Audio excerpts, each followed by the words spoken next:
Welcome to the Constructing Mindsets podcast. This podcast is about having real, honest conversations and shining a more positive light on the construction industry.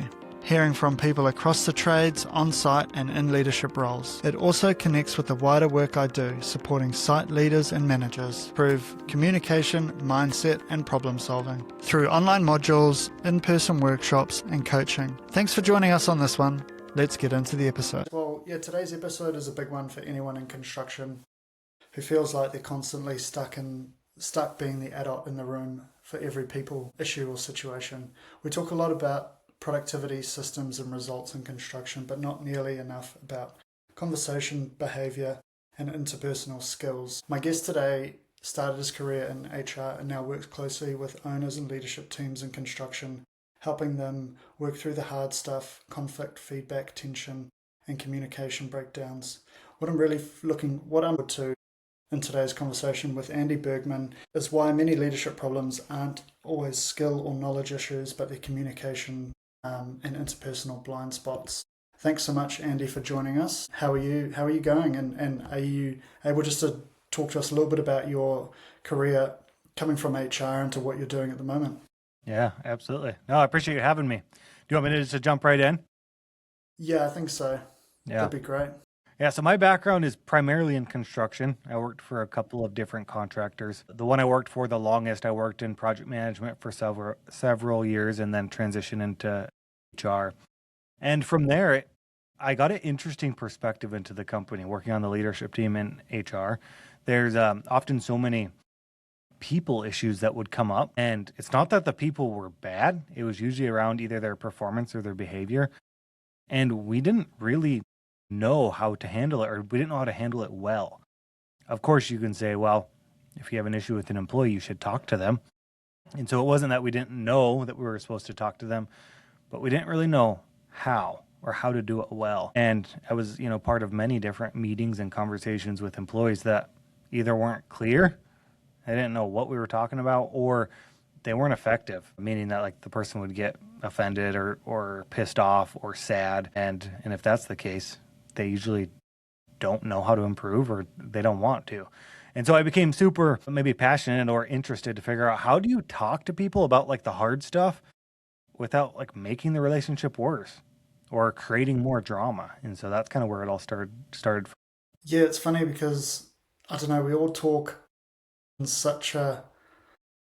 we all do it and it feels like it can be such an easy thing, but maybe in construction, I find sometimes can be very tricky and I don't know, just my experience, I've always been in construction and I don't know, is there one thing or a couple of things that maybe in your mind that is maybe super hard or super lacking specifically in construction from teams on site or in the office that is why communication is so hard? It seems that there tends to be two groups of people that people tend to fall into. One is more like the empathetic, or you could call the soft side, where they're afraid to hurt feelings and they don't want people to be offended and they don't want people to not like them. And so they tend to beat around the bush. And then there's folks on the other end of the spectrum where they're not afraid of conflict. They're really direct and they're right to the point. But the problems they cause are like people are offended or they get mad at them or they don't take the feedback well. And when you get two people like that trying to communicate with each other, especially, is you have the direct person overtaking the entire conversation and the more empathetic or soft person is just withdraws, and it's really hard to actually solve the problem at hand. And sort of why, I don't know, this is kind of a thing of sort of turning into a little bit more of a passion project of mine at the moment, but sort of why is it so hard to teach these skills, maybe specifically in construction, maybe people at trades, for a trade level, like an apprenticeship level, and then people moving into sort of a site manager. So I'm trying to think of, hopefully you understand these different roles in America, like hopefully you kind of have these similar roles. I'm just using the New Zealand lingo, but yeah, sort of specifically, why is it so hard in construction to kind of teach people in trades communication and as they move through to a site manager, project manager, maybe their own business, and then running a team of sort of builders or young sort of apprentices? Sort of it seems so overlooked, that communication piece, when we're all on site together and communicating with so many different people in one day. Yeah. There might be a few pieces of it. I don't know that the industry does a really good job at making even leadership training or leadership development a big deal. I think there's companies that do, but I don't know that the industry necessarily pushes it. Another piece of it too is in construction. Oftentimes people are in different locations. So you may have the office staff working all together in an office, and then you have a few different job sites where people are working at different locations. And sometimes just like the proximity, the different groups of people can create like tension. You hear like the office versus the field, or this job versus that job, or the plumbers versus the HVAC, if you have multiple departments within a company. And so that might be part of it as well. I think maybe in construction too, some of the stuff can feel like soft or unimportant or beta or weak. And so, to learn some of these things, it can feel like uncomfortable, or you have to show some level of like vulnerability to do it. And that doesn't always sit well with tough and gruff construction workers. Yeah, I think that's kind of a super, super important sort of, I guess, just a mindset around sort of feedback. For me, I guess you can take feedback either in a positive way, even if it's negative feedback, there's an opportunity to learn, or you can be on the other side where any feedback is just, I'm doing a bad job, or I'm terrible at this, or my employer doesn't like me. Like, just in your experience, sort of, where does some of that feedback sort of fall down in construction? Like, is it sometimes it's a bit too harsh to the person, if that makes sense? Yeah. I think maybe you could call it like an old school mentality, maybe, where being overly direct was the way that it was done and people just had accepted that. If we are overly harsh and the person doesn't hear us, it was not effective. And so, and there's some people that like direct feedback. That's their nature and that's how they want it. But if the person is going to just take it personally, like you give one little piece of direct feedback and they consume it as like, I'm a failure, I suck, I'm not good at anything, well, then your feedback isn't going to work. And so I think being stuck in the mindset, well, I'm going to be tough and gruff because that's how my boss did it to me, 20 years ago. That may work, but it might not. And so if it doesn't work, then you're almost better off just not doing anything sometimes. Yeah, funny. It's funny you mentioned that around how that's what my boss did, because I feel like sometimes in construction, if you're an apprentice, you kind of just learn maybe the skills or the interpersonal skills from trades from your maybe superior or the project manager that's on site, and you kind of either develop those good habits or bad habits, and that kind of just might stay with you for the rest of your career if you don't get feedback on it. It's a funny industry in that regard. Yeah, I think it's just how it was modeled for us. It probably starts back with our parents and then maybe our teachers going through school. And yeah, any bosses that we have, if we weren't formally taught how to communicate or how to lead people, we tend to just fall back on what was modeled for us because we assume that's how it's supposed to be done. I just wanted to touch on a powerful story that I think you shared on your website and your LinkedIn there. You've shared a powerful story about a foreman that really changed the direction of your career. Are you able to take us back to that moment sitting across the table and sort of how that sort of changed your career, where you went to? Yeah. So I was HR for the construction company, and we had this foreman that we knew people didn't necessarily love working for. He was just real direct with people, wasn't super supportive, never really give anybody props or attaboys, and kind of hover over people. If you messed up, you really heard about it in front of everybody. But where we would get stuck as the company is, other than that, he was a great foreman. The customers love him. The jobs were coming under budget. They were on schedule. And so from a company perspective, he was doing a good job. And I get a call from an apprentice one day that he doesn't want to work with this foreman. We can call him Fred. He doesn't want to work with Fred anymore. And, my first maybe thought or instinct was, shut up, you're a foreman, go back to work and quit complaining. And I didn't say that, but that's what I thought. And so I talked to him a little bit and really just ignored it. We didn't do much with that information. And a couple weeks later, I get a call from another apprentice, same job, same foreman. And he says, I don't want to work with Fred. And got to the point where this apprentice was essentially like, I'm ready to quit. I don't want to work for this guy anymore. And so I'd visited with some of the other leaders and said, should we maybe like bring Fred in? Should we talk to him about it? And so that's ultimately what we decided. And so we bring him in one afternoon We're sitting around the conference room table. He's on the other side. Me and the other leader are on our side. And it's like uncomfortable. Heart rate's up. Don't really know what to say or how to say it. And it comes out somewhere or another, we really like you. You've been doing a really good job, except the guys kind of hate working for you. And just an awkward silence.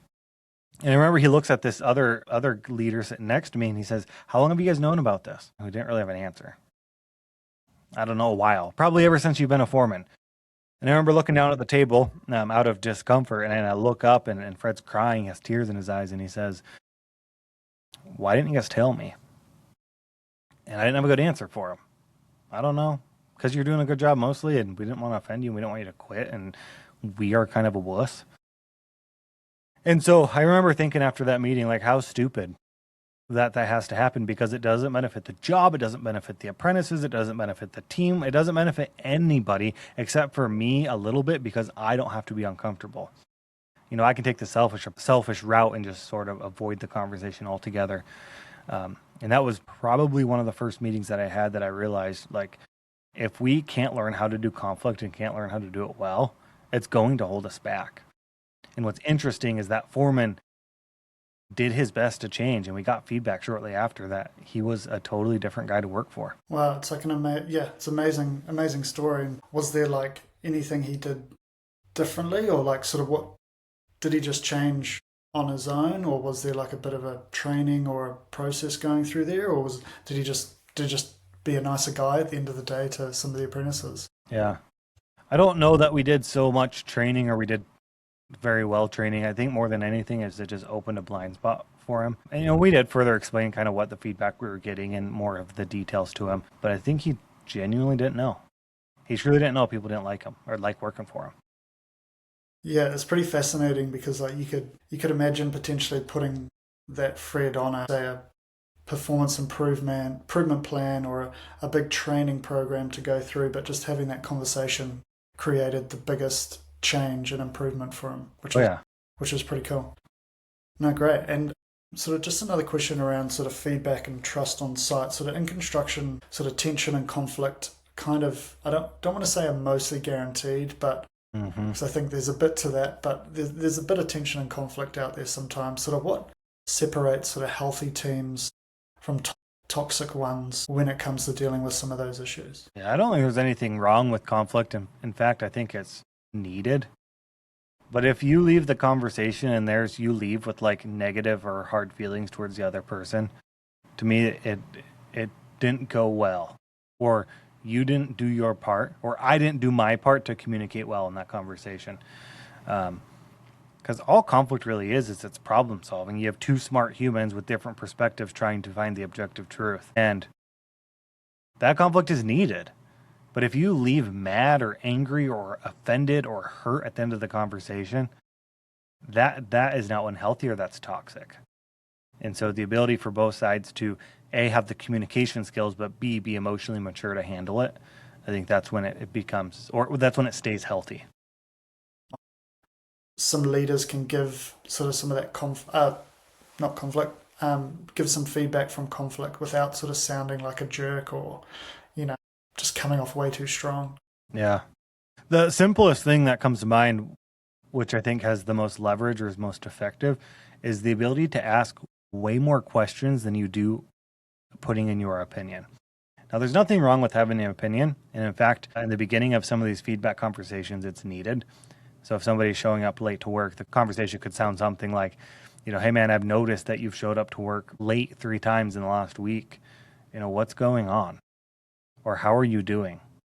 Or what can I do to help?" Ask these questions, and then they may give an excuse, or they may get defensive, or they may accept it. We don't know how they're going to respond. But if our natural tendency can be respond with more like open-ended questions, or I've heard it titled powerful questions.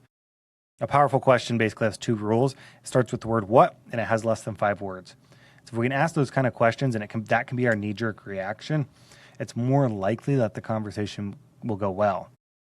The difficult part of doing that is often we have opinions, and we have strong opinions, and we like to insert them into the conversation. But when we do that too often without it being asked for, what that can do is it can just push the person away from having healthy conflict because they never feel heard. And so asking questions like, what do you think? What does it look like from your side? What are you going to do next? What's your plan?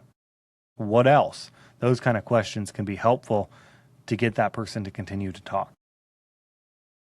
Yeah, I think open questions are a game changer, because sort of construction, I feel, is just sort of potentially you've just got a lot of experience and two parties that are having a discussion with either, if they're foremen or project managers and they're trying to solve a problem. You've got a huge amount of experience, potentially different ways that they've done certain procedures or certain items on site differently, and that's kind of when conflict can occur. And if you can sort of put your experience to the side and sort of hear the other side first, and then sort of add your experience or your intuition around their ideas, I think that can be kind of a great way to have a conversation.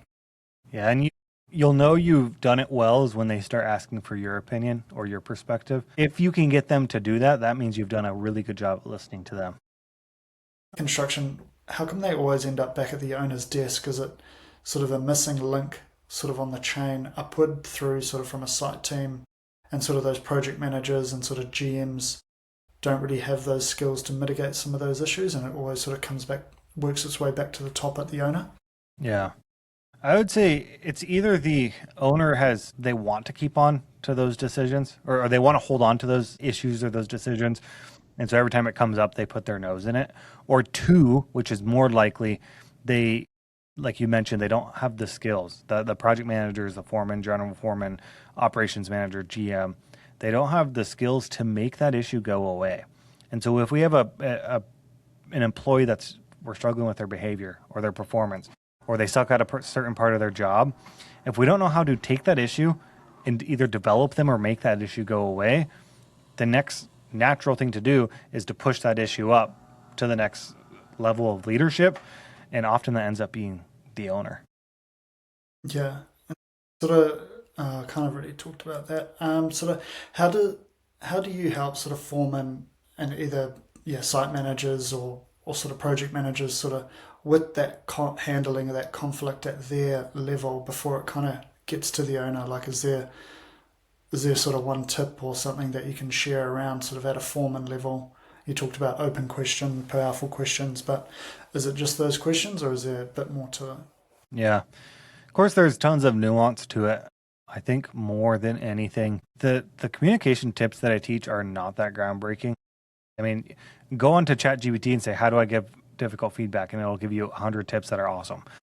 The problem that most people have is A, remembering to use them, and B, in the moment, knowing how to actually apply it. Because in real life, a lot of times it's more emotional and it's more difficult, or we're mad. And so really what I'm helping people do is get the reps doing it over and over. We're building that muscle, so when it does come up, you know how to do it.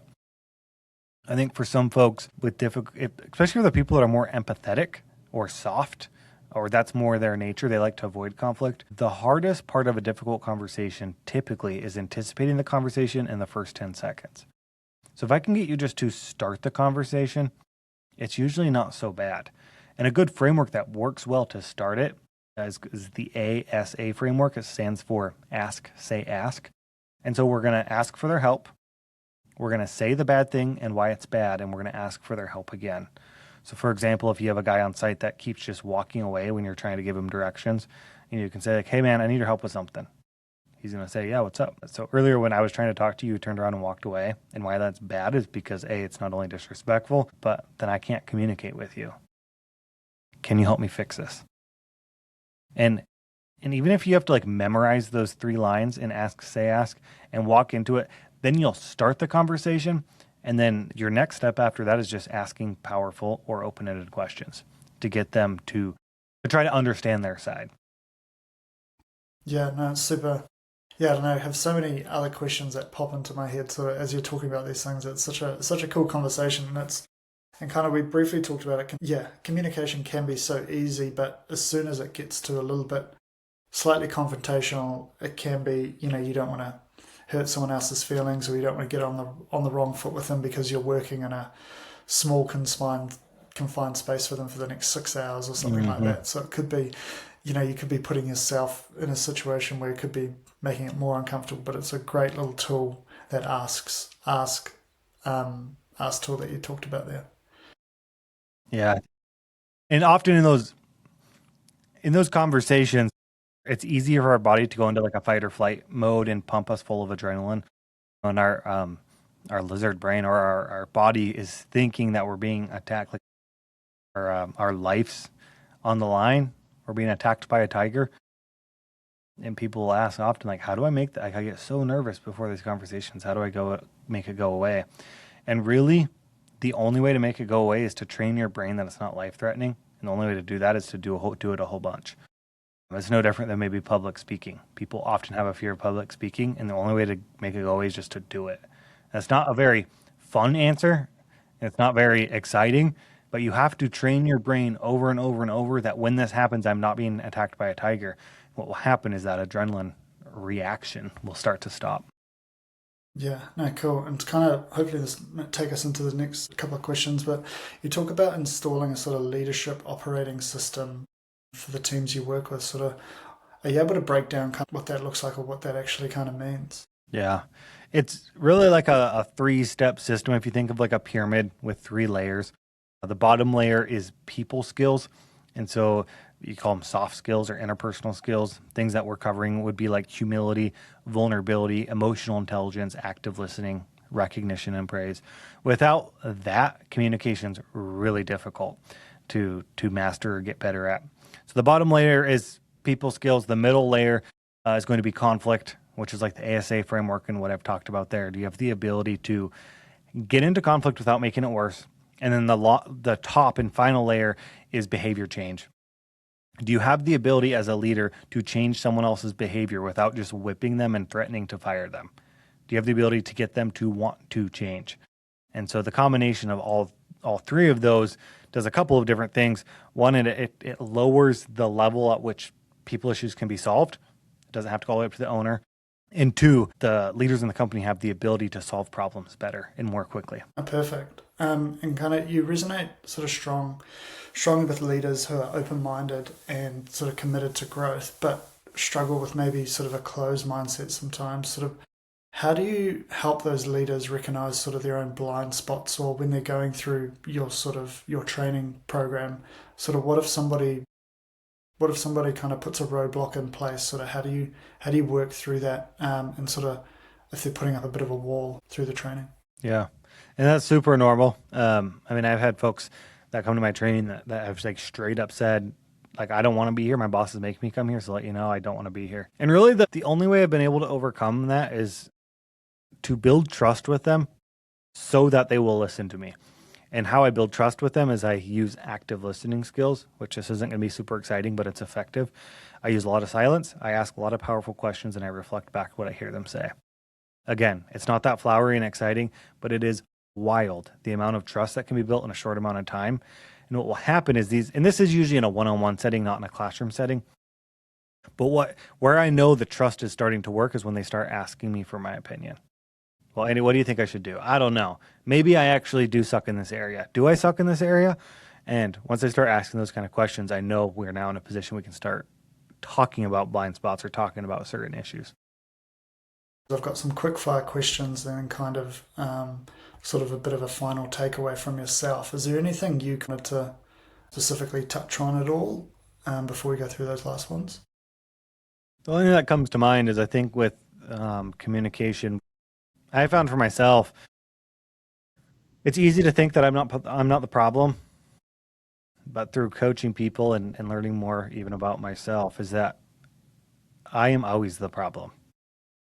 And even if I'm not, if I blame the other person, it doesn't serve me. It doesn't fix the problem. And so the best thing to do to try to even work on your communication or leadership is to kind of look at yourself and think, well, maybe, just maybe I contributed to this problem or to this issue or to this communication fallout or whatever it may be. Yeah, I think for me, being in project management still at the moment, you're working with a lot of different trades, a lot of different maybe consultants or design teams, a lot of councils. Like there's always going to be issues, but it's kind of trying to focus on how I can sort of help the issue or rather than just sort of putting it onto an engineer or an architect saying, hey, this is, you just need to sort this out. It's sort of, what do you need from me in this situation to get the best result for the client at the end of the day? A bit of a quick fire questions here, Andy. So I've got like sort of just 4 little questions here. So are you, first of all, it's kind of an easy one. Are you a coffee or a tea guy? Coffee. Nice. And one communication habit that every leader needs? Ask more questions. Our biggest myth about sort of leadership or leadership in construction? That it's soft or weak. One thing leaders should stop avoiding? Telling people when they suck. In a positive way. In a positive way, of course, yeah. You don't have to say it like that, but the feedback needs to be given, like, hey, yeah, of course. Yeah, no, I understand. And best way to reset sort of after either a tough training session for yourself or having a conversation with somebody at one of your sessions, or sort of the best way to reset for yourself after a big day? Hanging out with my friends or family. Nice, cool. If there's sort of one thing leaders take away from this conversation, and just one point that they could maybe implement tomorrow, talking to maybe their team or their site team, so what would that one tip be from yourself? If you're not confident in the conversation, write down what you're going to say before you go into it. Okay. Like little bullet points or something, or just the whole thing? Either or. I think bullet points can work, or if you want to script it out. If we just wing it or send it, oftentimes the message becomes very confusing. And so even writing it down yourself will help you think through what the actual problem is before, because otherwise you'll just do it in real time with the person and they're confused, thinking like, am I in trouble or am I getting praised? Or, it can be confusing for them. What's the best way for people to get in contact with you if they want to reach out and get your guidance on something? Yeah, so my website, mavixcoaching.com, you can contact me through there. Or another great place would be LinkedIn, just Andy Bergmann.